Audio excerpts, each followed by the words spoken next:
MrRoflWaffles here. The Black Ops 7 Season 3 Reloaded blog post came out shortly after the Totenreich trailer yesterday, and the trailer was fantastic. It was very good, and that came out directly after the intro cinematic, which was also very good. So this map is shaping up to be very impressive, at least from the marketing standpoint. But because yesterday was so focused on the trailer, I figured I would wait until today to read this blog post and see all the extra detail that they've shared. So we're going to now react to all of this for the first time. I actually haven't read this information. We'll skip the content summary for now, and we'll just get into new map, Totenreich. Welcome to Eid Scarland.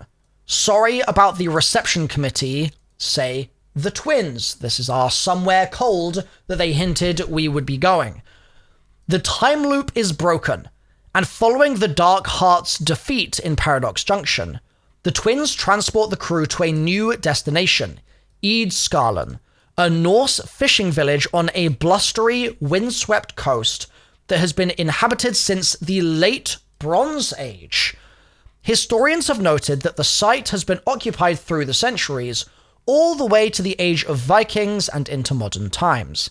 Indeed, evidence of medieval Norse structures can be found across the island, from burial mounds, a feasting hall, and a strange stave church, all overlooked by an ominous lighthouse, and we haven't seen any of those before, still shining its light into the gloom. The entire settlement has been ripped from reality, casting the Group 935 research base and their hulking mechanical machinations into the dark ether. This place is my legacy. We've seen the gameplay trailer. Deploy to the frozen birthplace of nuclear fire and explore the ancient village that Group 935 transformed into a research base, hiding sinister secrets. Ooh, that's a tasty sentence. Oh my god. Giants collide. What a shot. What a shot that is. Tasty. As a towering... They confirmed it. It is definitely a Shadowsmith. Okay. As a towering Shadowsmith threatens to crush them underfoot, the crew barely escapes. The gigantic creature is bound to this place, and you must explore the island to get to the bottom of its dark past. Honestly, it makes perfect sense that it's a Shadowsmith, but I thought there was like a 10% chance that it wasn't, so good to have it confirmed.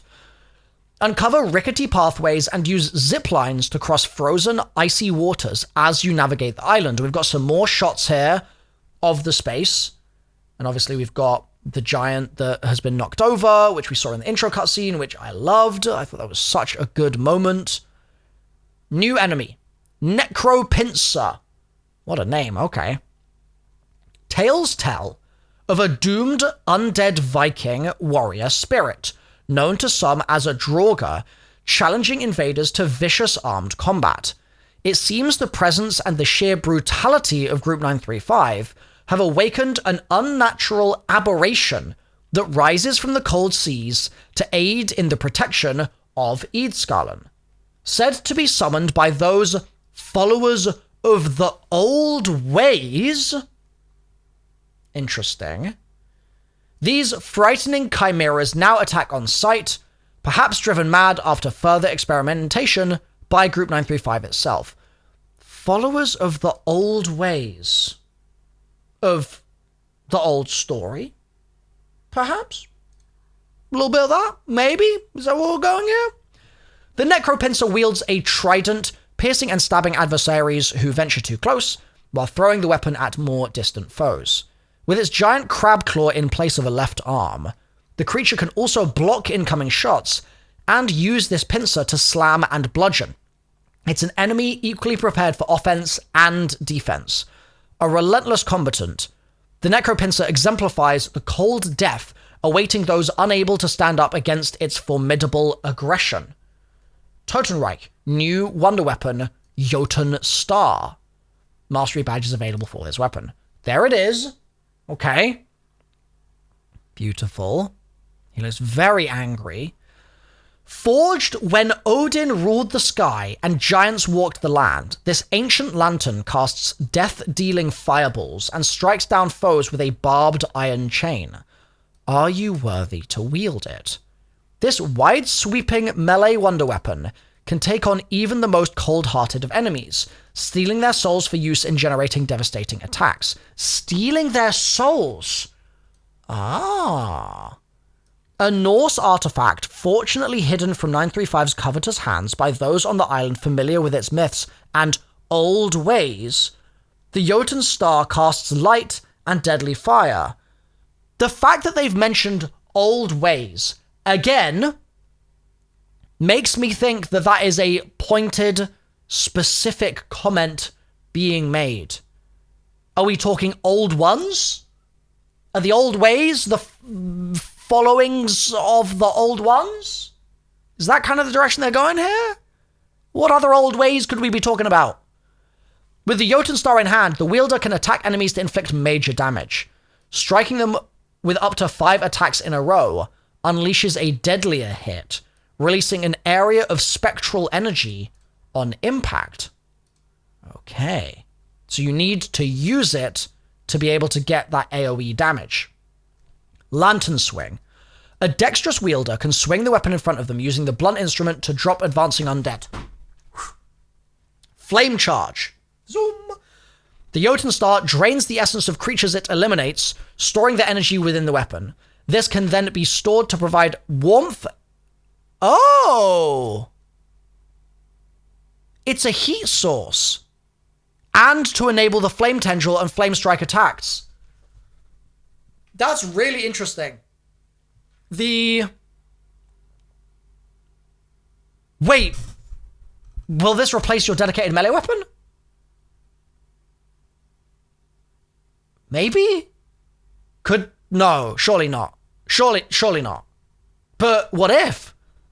What if you could have it and not have to get rid of your other guns?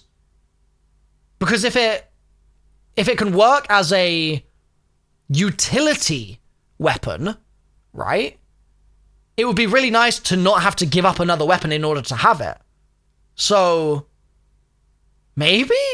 I mean, that would be really cool. Flame Tendril. When 2 or more fully charged lanterns are being utilized. Sorry? A fiery cord connects them and slowly drains the life of anything that gets in its way? This sounds sick. Flame Strike. When sufficiently charged, the stored energy within the Jotunn Star can be discharged as a concentrated fireball explosive, damaging and setting foes alight. This sounds like one of the most interesting wonder weapons we've had in ages. This sounds really, really interesting. Flammenfalle Trap. Roast foes with a blast of flames. Drop some essence to spin up this new trap that shoots out 3 jets of flame, incinerating undead foes in range of the hot blasts. Once you've got the power back up and running, the Scorching Trap is just the ticket if you want to heat up your slaying capabilities. Enhance the Flammenfalle's abilities by activating a valve on the body of the trap, activating a heat zone that protects the crew from chilling effects, and gives weapons the chance to trigger Napalm Burst, and passively builds the Jotunn Star's flame charge inside the heat zone?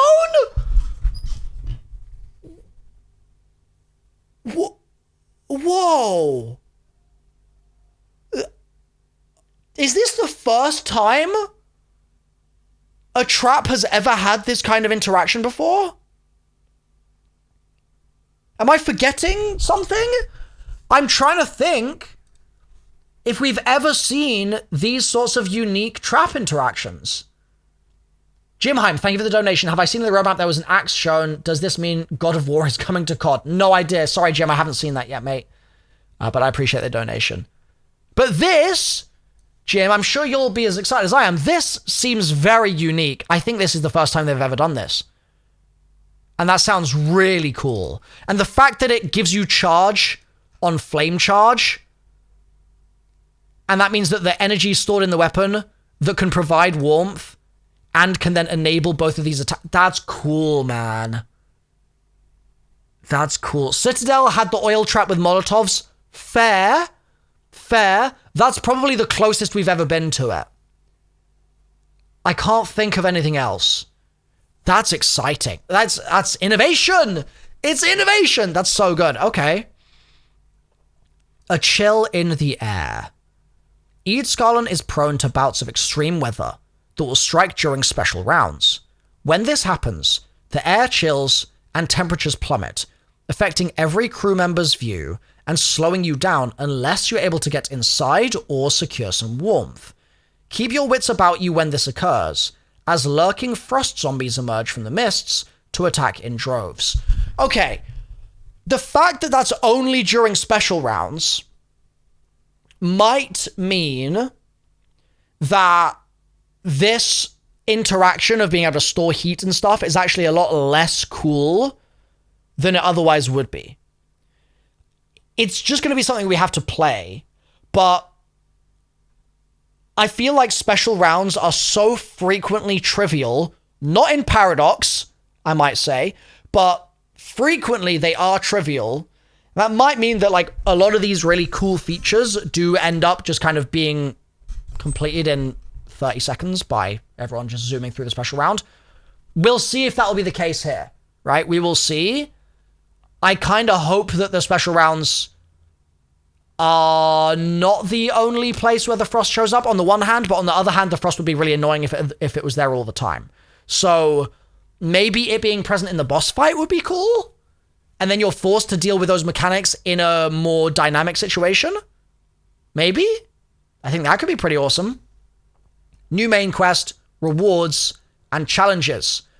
The main quest becomes available when the map releases on April 30th, that's in 1 week, at 9 a.m. Pacific. Complete the quest to earn the Ambition Richtofen Operator skin, calling card, and 10k XP. Complete the Mastery challenges for another calling card and 5k XP. Get the Intel to earn a third calling card and another 10k. And if you complete the main quest before directed, you also earn a unique calling card variant. Cast mode, new Pack-a-Punch camos. Ooh. There are parts of the symbols on this that low-key kind of look like Apothicon. It's not Apothicon, don't get me wrong. But this little bit with a dot really does look like Apothicon vibes. I don't know how I feel about the camo. I think I need to see it in-game. In theory, I think it looks okay. It looks decent. Take on the ultimate challenge with cast mode on Totenreich, offering no main quest guidance and providing a limited HUD and a starting pistol. Hunt down cast relics and earn rewards, including the Jade Legion, Crimson Legion, and Heliotrope. New field upgrade, Wild Fire. Imbue yourself with fire, increasing your speed and burning all enemies that get too close. When the swarm is on you, or you need to push through the thick of it, Wildfire may keep you safe. Activating this field upgrade radiates pulses of heat from your location that also engulfs enemies near the wielder, while you enjoy a small increase in speed. Wildfire becomes even more powerful with its augments, capable of incinerating anything that stands in your way. It sounds cool. Let's talk through the augments now. Fireball, While Wildfire is active, fireballs will launch along with your attacks. Firestorm. On activation, deploy a fire tornado that pulls in and immolates enemies. Okay. While Wildfire is active, the effects of the attack occasionally drop pools of fire on the ground. And Flashover. Starting with the initial activation, every third Wildfire pulse deals significantly more damage in a larger radius. Okay. Minors.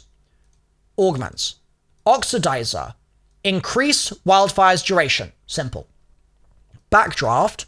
On activation, nearby zombies are knocked down and larger enemies are stunned. Molten Core.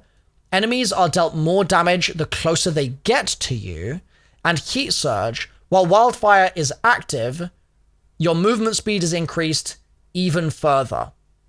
So this is something I expect everybody to use. I think that's highly likely. The movement speed buff is what a lot of people are going to be excited about here. The rest kind of all depends on if it's strong or not, I guess. So we'll kind of have to wait and see on that. But the main thing that I'm excited about, and I'm really excited about this, is the Wonder Weapon is not just a unique weapon, but it's a weapon which has unique interactions with the trap on the map, and also just works in a very unique manner. And I'm really, really looking forward to the possibility that might mean that the map comes out and the feel of playing the map is really distinct to a lot of the other Black Ops 7 maps, and also by association a lot of the Black Ops 6 maps, because it might mean that we have something that is doable on this map only because that weapon is only on this map. And Olivia, you saying you've wanted a Norse map for years, I feel that. So they're cooking here. I'm not going to lie, they are cooking. They've got a lot of the energy of the Jason Blundell fantastical elements of the story present, which is cool. And they also appear to be doing some interesting stuff for the gameplay and flow design. So, Treyarch, all you got to do now is nail it when the actual map comes out. Let's hope it's a cool main quest. Let's hope it doesn't get leaked by that tool. And otherwise, props for a strong marketing campaign, in my opinion, for this map, just based on the fact that the trailer and everything has been so good. I think they've been doing a really good job. And there's more to learn. They haven't explained exactly how I was going to say the Groff pods, but that's not what they're called now. The 935 drop pods, how those work and what their context is. That's seemingly not mentioned in here. So that's actually really cool. I like the fact that they're leaving some stuff to be mysterious. That's really important.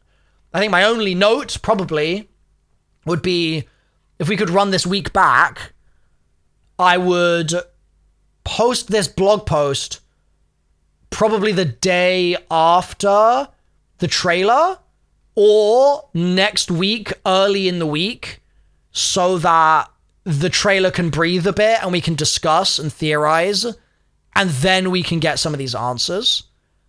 Because the fact that these came out both yesterday just meant that I made one video and then I was like, well, I'm going to wait to cover this next one. So that's my only note here for the time being, which is nice. It's nice to just have one note, you know? So thank you for watching. Drop a like on the video if you have enjoyed it, and I'll see you on the 30th for a no-nonsense guide to Totenreich.